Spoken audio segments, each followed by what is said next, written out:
സൂറൈ പോട്ടു എന്ന സിനിമയ്ക്ക് ശേഷം സുധാ കൊങ്കര സംവിധാനം ചെയ്യുന്ന ചിത്രമാണ് പരാശക്തി. ശിവകായത്തിന് നായകനായി എത്തുന്ന സിനിമ ഒരു പീരീഡ് പശ്ചാത്തലത്തിൽ ആക്ഷൻ ഡ്രാമ സ്വഭാവത്തിൽ ഒരുങ്ങുന്ന ഒരു സിനിമയാണ്. ശിവകായത്തിനൊപ്പം രവി മോഹനും അഥർവയും ശ്രീലീലയും സിനിമയിലെ പ്രധാന വേഷങ്ങളിൽ എത്തുന്നുണ്ട്. സിനിമയുടെ ടൈറ്റിൽ ടീസർ അണിയറ പ്രവർത്തകർ ഇന്നലെ പുറത്തിറക്കി. സൂര്യയെ നായകനാക്കി ആയിരുന്നു ആദ്യം സിനിമ പ്രഖ്യാപിച്ചത്.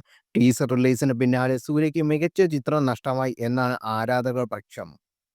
വളരെ മികച്ച പ്രതികരണമാണ് ടീസറിന് ലഭിക്കുന്നത്. സിനിമയുടെ മേക്കിങ്ങും കഥാപാത്രങ്ങളുടെ റെട്രോ ലുക്കിലും വലിയ പ്രശംസയാണ് സോഷ്യൽ മീഡിയയിൽ ലഭിക്കുന്നത്.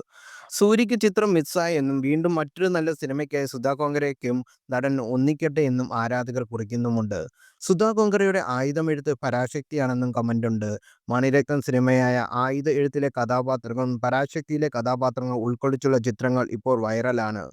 മണിരത്നത്തിന്റെ സംവിധാന സഹായി പ്രവർത്തിച്ച ആളാണ് സുധാ കൊങ്കര. സൂര്യയ്ക്കൊപ്പം ദുൽഖർ സൽമാൻ, വിജയ് വർമ്മ, നസ്രിയ ഫഹദ് എന്നിവരായിരുന്ന സിനിമയിലെ ആദ്യ കാസ്റ്റ്. ചിത്രത്തിൽ ശിവകായത്തിന്റെ അനിയനായ അഥർവ എത്തുന്നു എന്ന സൂചനയുണ്ട്. രവി മോഹനാണ് വില്ലനായി എത്തുന്നത്. ടീസറിൽ രവി മോഹന്റെ ലുക്ക് ചർച്ചയാകുന്നുണ്ട്. തെലുങ്കിൽ പുത്തൻ സെൻസേഷൻ ശ്രീലേലയാണ് ചിത്രത്തിലെ നായിക.